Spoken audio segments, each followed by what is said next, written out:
though? I don't think of that. We have a subscription. I hope it'll be successful, but we're not in the crap game anymore. We've got our subscription pretty well sold out, and I think people will take to it. I think it'll be an experience for people. It'll mean a lot to them. But we're not going to hang on the notice quite as desperately as we used to. In your opinion, would a play like this be successful on Broadway, or could it even be produced on Broadway? Well, I don't think Miller would have written it quite the same way if it weren't for the fact that it was going to be done by a repertory company and over a longer period of rehearsal. And in a theater in the round, I mean, essentially it's a theater with an audience on three sides. If it's not in the round, it's three-quarter round. And I don't think he would have written it the same way. Thank you very much. Right on.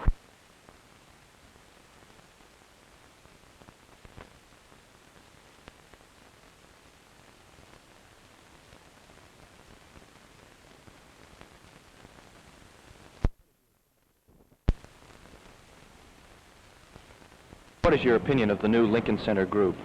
Well, we have a cast which, for this play and for the others this season, which I don't think one could ever hope to put together on Broadway in any single play. You couldn't afford it. And the reason we can is because a man might play, a first-class actor might play a small part in my play and then go on to a large part in the next production, so he's willing to do that for me. And, of course, on Broadway,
Well, okay.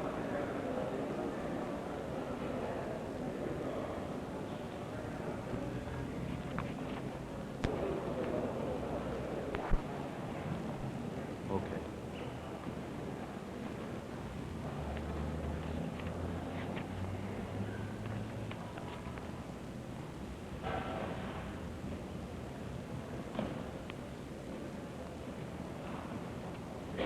After the Fall, Act 1.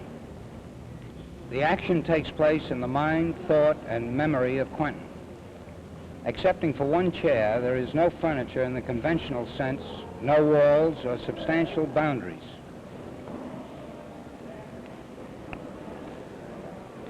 Give me a signal, Les, when you're ready.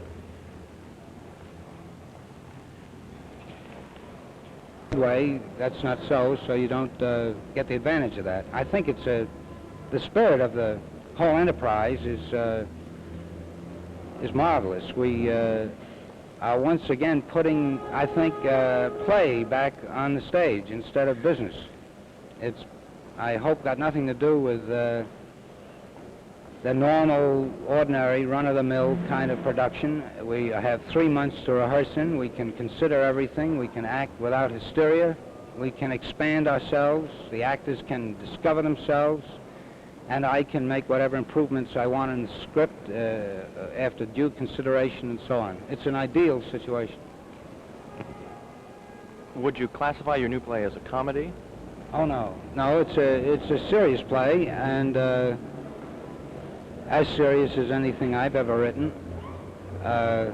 It's just a good deal different from anything I've ever done, that's all. I heard you remark that it was a happy play. That's why I asked. Well, I meant that in terms of my own reaction. I'm happy with it. And I think there was great joy in writing it, despite some of the sadness in it, joy in the sense of discovering some meaning in existence. When's your opening date? January 24th. January 23rd. I get that mixed up with today, which is the 24th of October, or it was when I got here.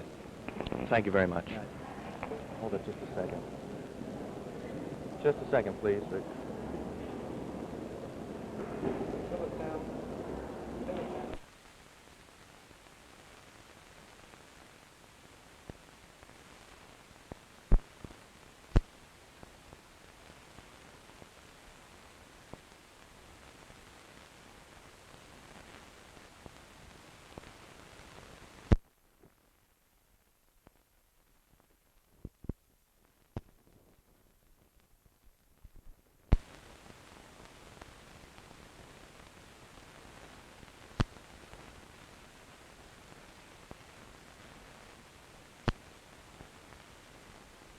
Mr. Miller, is After the Fall similar in theme or style to any of your previous works? No, it's a good deal different. It's a style I have had to invent for the purposes of telling this story. It's much freer and more open. It's much more playful than what's gone before. It stems out of Death of a Salesman to a degree, but it goes much further in the direction of fantasy and the imagination.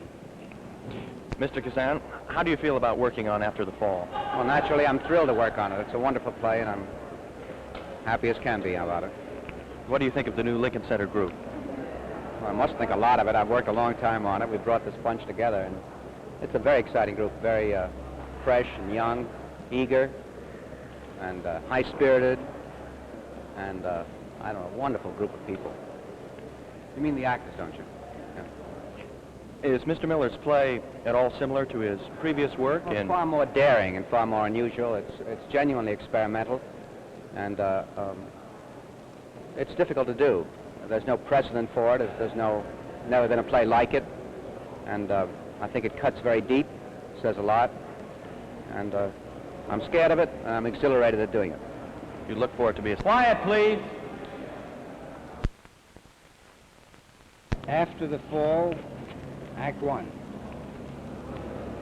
The action takes place in the mind, thought, and memory of Quentin. Excepting for one chair, there is no furniture in the conventional sense, no walls, or substantial boundaries.